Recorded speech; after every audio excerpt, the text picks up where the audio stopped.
And you're back, and we are live with former Republican Governor of Virginia, Jim Gilmore, now Ambassador Gilmore. He's the U.S. Ambassador to the Organization for Security and Cooperation. He's based in Vienna, Austria, and he's with us now. Mr. Ambassador, great to have you, sir. Great. Thanks for the chance to talk to your listeners. Glad to have a chance to call in. Okay, well, before we do all the business at hand, Governor, I just want to ask about how you're doing. How's Roxanne? How's your family, sir? Well, we're fine. We've avoided the coronavirus. Austria has done a pretty good job with it. It's spiking up a little bit now, but we've all been very careful, and things are going great. The State Department has me in a mission here in Vienna, Austria, specifically dedicated to the ambassadorship to the organization. We have a very nice residence. We have a chance to interact with the diplomats from all across, not just Europe and Asia, but almost the entire Northern Hemisphere. So it's an opportunity to carry out President Trump's programs, to carry out his foreign policy, and to be faithful to the interests of the people of the United States. So we're doing great over here.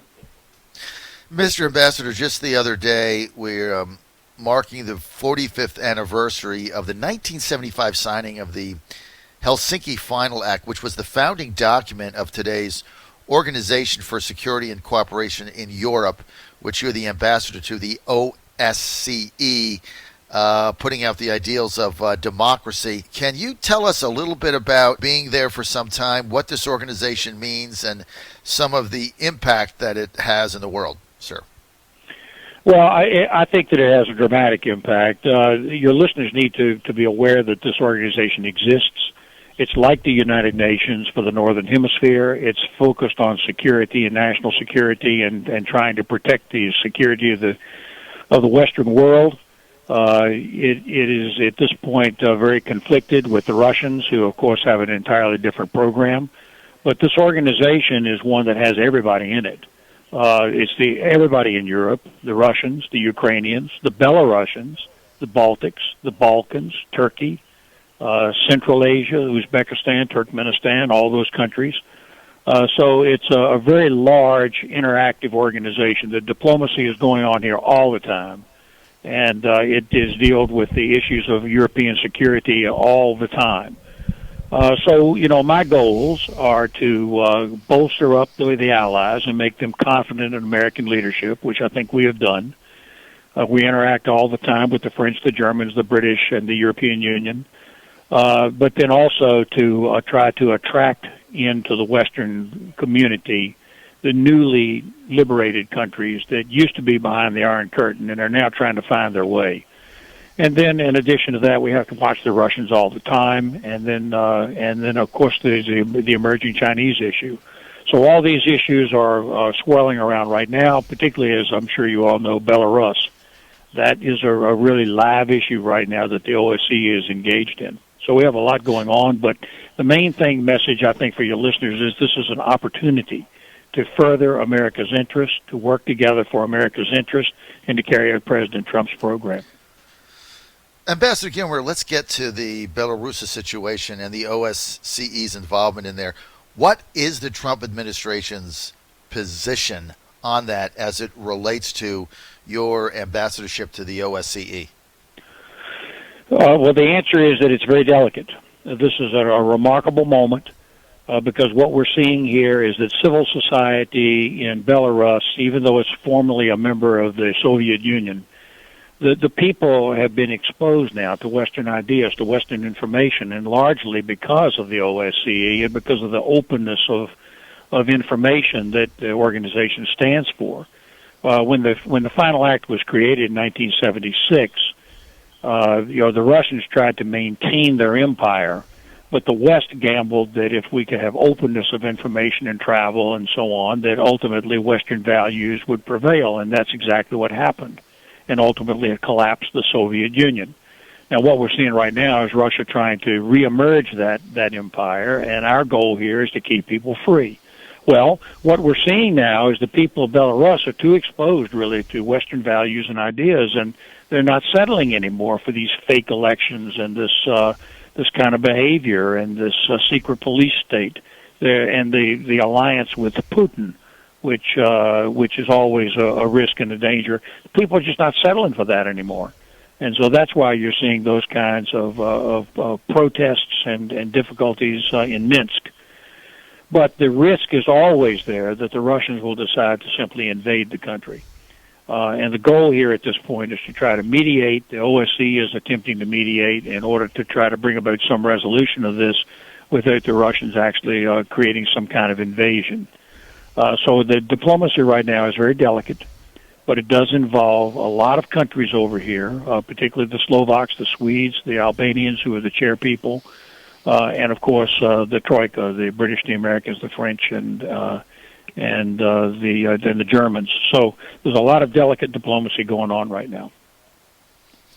Ambassador Gilmore, you just made a statement I want to clarify. You said that there's a concern that the Russians might invade Belarus. Is that a possibility? Is it a likelihood? How real is that? Well, it is very real, and it is a very real possibility. And the reason is because of the Russian policy right now. And once again, you asked me a little while ago, what is the Trump policy? The answer is the Trump policy is to try to make Belarus an independent, sovereign country that stands on its own feet and applies democratic values. That's our policy. So how do you get there? That's not the Russian policy. Our policy is to control Belarus, their immediate neighbor. So their problem is very real. Their problem is that if Belarus actually becomes a real country with real elections and real values that are much more westernized, then that's really a threat to the Putin regime.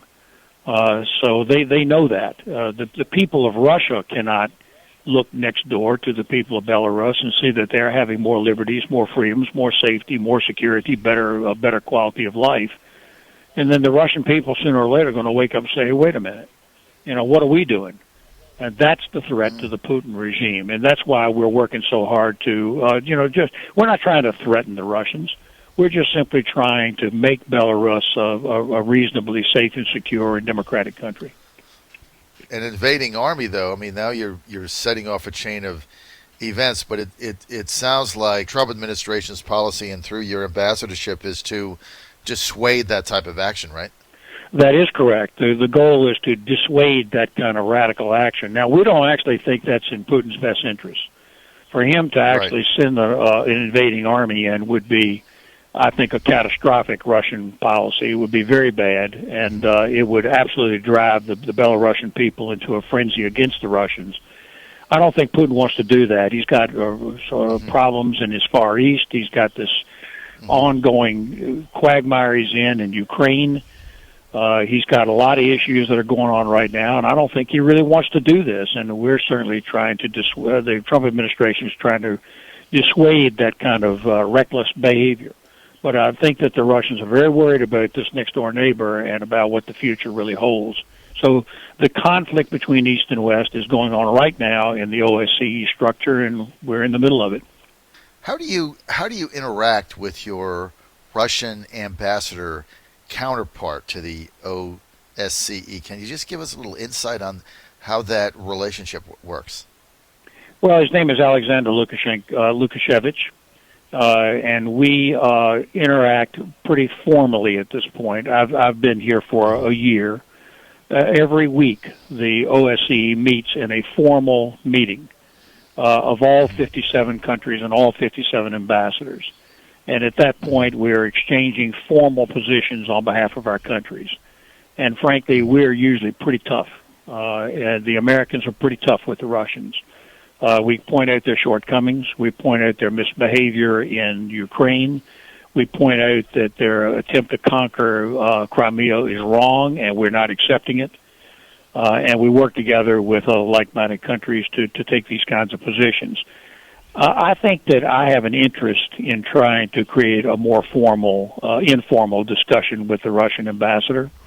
Crimea has disrupted that. The attempt to conquer Crimea has disrupted the relationship because we don't want to send the message to the Russians that we're back to business as usual and that their attempt at conquest is something we see in the rearview mirror. So it's really slowed up the ability to interact personally. But I know the guy. I've been to his home for dinner. He's been to the American residence for Thanksgiving, for example, and for Christmas. So I like him personally, but we're really talking about serious national interests here of the Russians and the Americans, and that has to take precedence. When you have to, when the U.S. delivers back to your Russian counterpart strident views that we have, and as you say, we hold them accountable. Are you doing that personally? Is that done through written communication? How is that actually done? The meeting convenes every week under the chairmanship that rotates, and right now it's Albania. That Right. meeting is convened in the Hofburg Palace in downtown Vienna. Everybody knows what the UN does. They know about the UN building in New York City. Very few people know about the OSCE meetings that are held here in Vienna.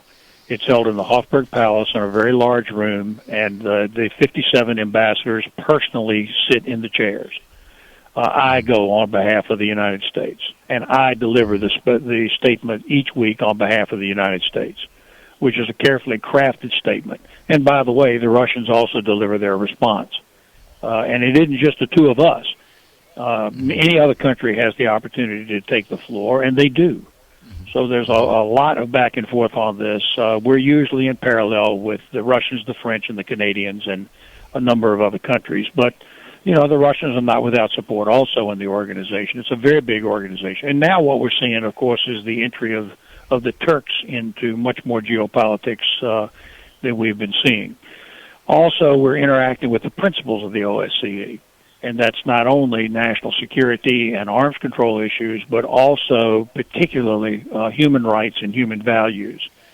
The West puts those forward, and they are fundamental principles of the OSCE and the underlying Helsinki Act, final act.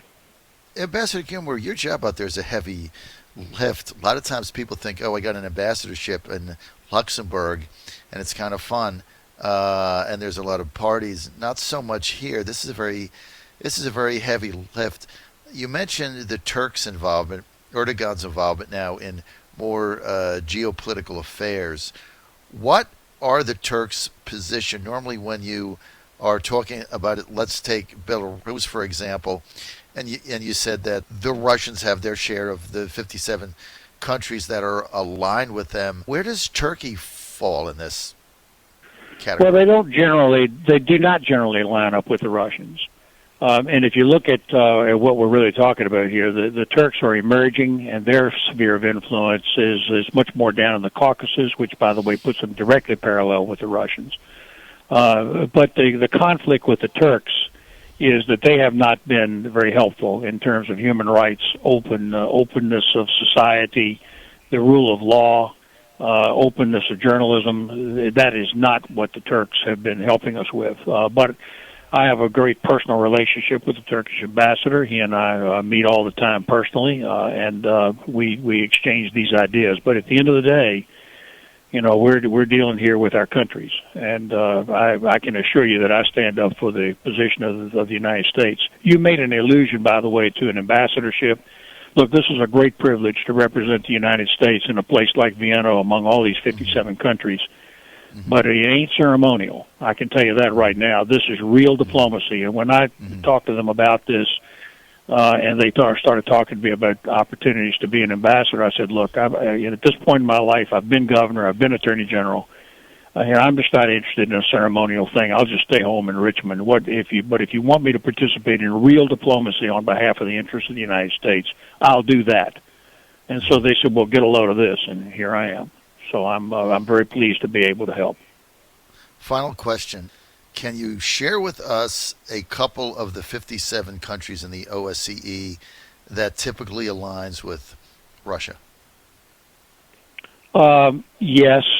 We would be honest with you, to be very direct, the Russians don't have a lot of allies. One of the strengths of the United States is we have dozens and dozens, and the pull of the West, both economically and in terms of our values and freedoms, is very dramatic. So there aren't a lot of countries that line up with Russia each and every day reliably. I think we have to be watchful of the Central Asian countries, Turkmenistan, Tajikistan, Kazakhstan. I would say Kazakhstan is one of the ones that's most friendly to the Russian positions on all these issues. But we have inroads there too, and we're making a lot of friends in Central Asia. And we're the ones that are on the march. The president's policies, I think, are being very well received. I must tell you that while we read all the headlines of what's going on in the United States and all the high politics, I can assure the people that are listening right now the United States is well thought of in this Northern Hemisphere, in the OSCE and Eurasia. Well thought of. The U.S. is still the big player.